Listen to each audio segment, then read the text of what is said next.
Hola, buenas tardes, ¿cómo están? Mi nombre es Olga Cecilia Núñez de la clase de Economía Internacional. El día de hoy les voy a presentar el segundo examen parcial, el cual trataba de dos puntos. El primer punto era realizar el análisis del comportamiento de la tasa representativa del mercado, donde debíamos ingresar a la página del Banco de la República y consultar la información estadística de esta tasa para el periodo comprendido entre el 1 de enero del 2023 y el 31 de agosto del 2025.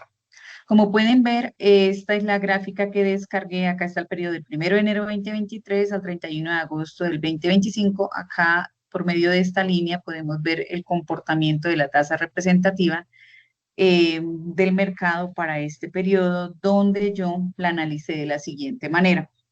De principios de enero a mediados de febrero del año 2023, la tasa representativa mostró una devaluación en los primeros 5 días. Acá la podemos ver, alcanzando un precio entre 4.800 que estaba acá iniciando a 4.900 pesos alcanzó a llegar.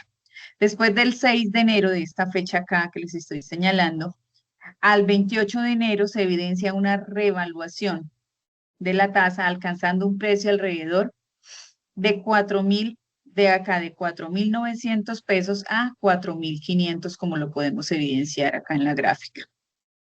Del día 29 de enero al 17 de febrero se presenta nuevamente una devaluación, como la podemos ver acá. De acá hasta acá se presentó una devaluación alcanzando un precio de 4.500 aproximadamente, que lo tenemos acá, a 4.918 pesos. ¿Esto a qué se debe? Pues según lo que yo analicé, se debió a la mejora en los precios del petróleo, aumento de inversión extranjera y recuperación post-pandemia. Seguidamente tenemos el otro periodo que lo saqué del 18 de febrero al 20 de septiembre del 2023, como lo pudimos observar acá en esta pequeña gráfica que yo saqué aparte. La tasa representativa mostró una revaluación progresiva, como lo pudimos ver acá, pues hay unos picos acá que no son tan significativos, pero iba bajando, ¿sí? Llegando llegando la tasa representativa descendió de 4.918 que había quedado acá a 3.900 pesos, que fue el punto más mínimo al que llegó durante este periodo, en el periodo del 18 de febrero al 20 de septiembre del 2023. Del 21 de septiembre, perdón, al 10 de octubre del año 23, sería esta que estamos mirando acá, podemos ver cómo la tasa representativa mostró una devaluación, alcanzando un precio de 3.900 pesos que estaba por acá a 4.386, como lo podemos evidenciar en la curva que está graficada ahí. ¿Esto a qué se debió? Pues se pudo deber a la combinación de un dólar global fuerte por el ciclo de alzas de tasas en los Estados Unidos y una inflación interna elevada en Colombia. Del día 11 de octubre de 2023 al 9 de abril del año 2024, que sería este acá. Habíamos quedado acá en la tasa representativa, mostró una revaluación, como lo vemos acá hacia abajo. Estamos observando esta. Una revaluación alcanzando un precio de 4.386, que es acá, a 3.764 pesos, la mínima de acá.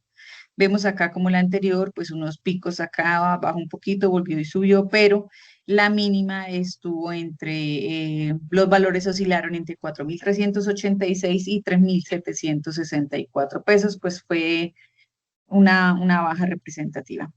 ¿Esto a qué se debió? A la estabilización parcial de precios y el ajuste de expectativas, también el menor estrés transitorio en los mercados locales. Pasamos acá a esta otra gráfica, que es la continuación de esta. La del 10 de abril del 2024 al 15 de noviembre del 2024. La tasa representativa mostró una devaluación, como lo vemos acá, alcanzando un precio de 3.700, que habíamos quedado acá, 3.764, a 4.475 pesos. Acá lo podemos ver, tuvieron algunas bajas, pero osciló entre los 3.764 y la máxima fue de 4.475, la devaluación. Estos factores se deben a la incertidumbre, se debieron a la incertidumbre fiscal y política, a episodios de dólar global más fuerte y movimiento en los mercados emergentes, expectativas sobre crecimiento e inflación que mantuvieron demanda por activos en dólares. La prensa y su análisis económico reportaron y comentaron este episodio de presiones cambiarias en noviembre del 2024. Y finalmente acá, el último análisis que yo le hice a este gráfico fue del 15 de noviembre del 2024 al 31 de agosto del 2025. ¿Por qué? Como pueden ver, pues acá hubo una revaluación, si bien es cierto, hubieron unos picos algo significativos, nuevamente por acá en este ladito, pero pues todo básicamente se vio la revaluación que hubo en este periodo, una revaluación progresiva alcanzando un precio de entre acá 4.475 a 4.018 pesos que terminamos en agosto del 2031 de agosto del 2025.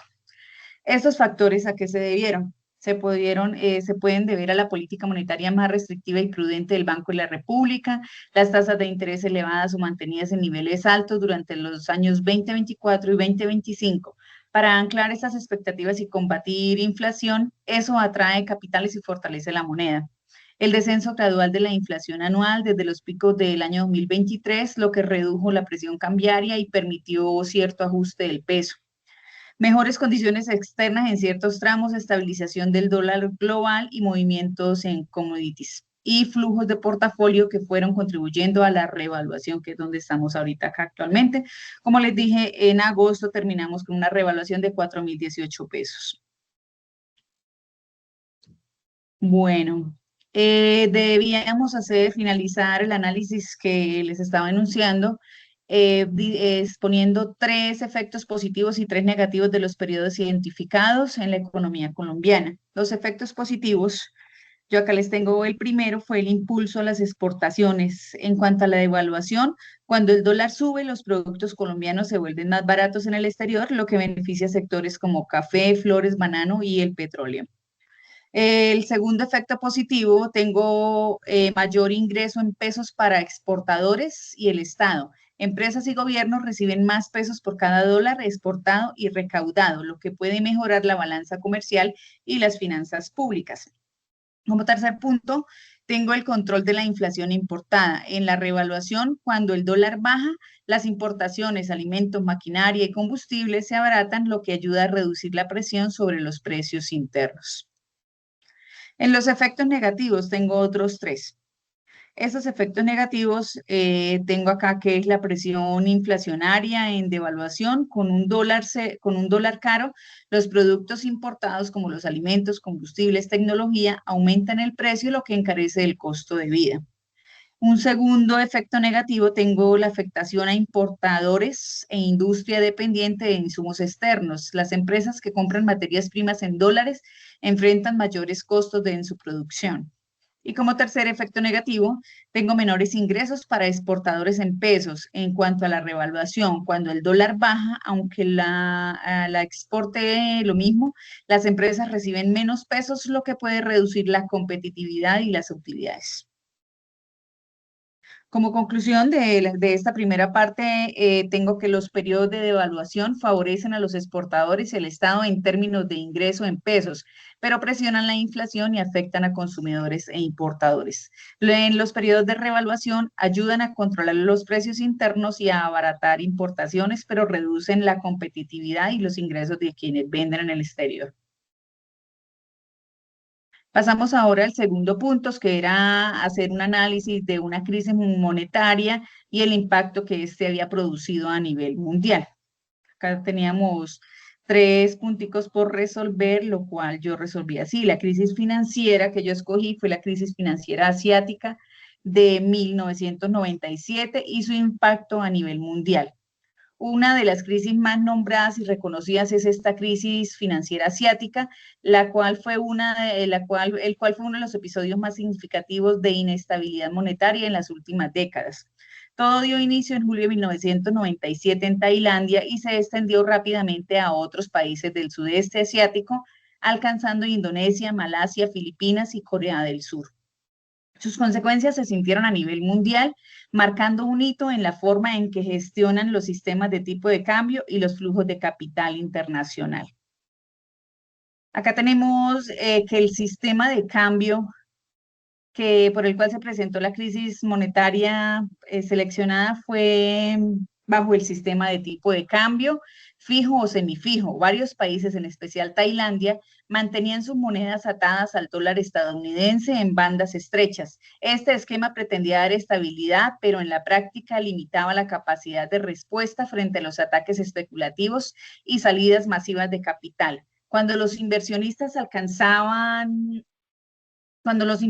comenzaron a perder confianza, los bancos centrales no pudieron sostener la paridad y se vieron obligados a dejar flotar sus monedas, provocando fuertes devaluaciones. Las causas principales de esta crisis monetaria, una de ellas fue la entrada masiva de capitales extranjeros de corto plazo en los años previos, que alimentó burbujas inmobiliarias y de crédito. Otra fue los altos niveles de deuda externa en dólares sin suficientes reservas internacionales para poder respaldarlo. Otro fue los déficits crecientes en la balanza de pagos, ya que las importaciones superaban ampliamente a las exportaciones. Y otro fue la pérdida de confianza y ataques especulativos contra el baht tailandés, que fueron el detonante inicial. Algunos efectos principales sobre la economía nacional fueron la devaluación abrupta de las monedas, el baht tailandés, la rupia indonesia y el won surcoreano perdieron más del 50% de su valor. La recesión económica severa, Indonesia tuvo una caída del PIB cerca del 13% en el año 1998. El aumento del desempleo y la pobreza debido al cierre masivo de empresas que no podían pagar sus deudas en dólares. La inflación elevada resultó de la devaluación y el encarecimiento de bienes importados. La intervención del Fondo Monetario Internacional, que otorgó paquetes de rescate a cambio de programas de austeridad y reformas estructurales. Acá tengo los efectos principales sobre la economía internacional. La crisis no solo se limitó a Asia, sino que también tuvo repercusiones globales. El contagio financiero, la desconfianza se extendió a otras economías emergentes, afectando a Rusia en el año 1998 y a Brasil en el año 1999. La inestabilidad de estos mercados globales se registraron caídas bursátiles y episodios de alta volatilidad en el Wall Street y en Europa.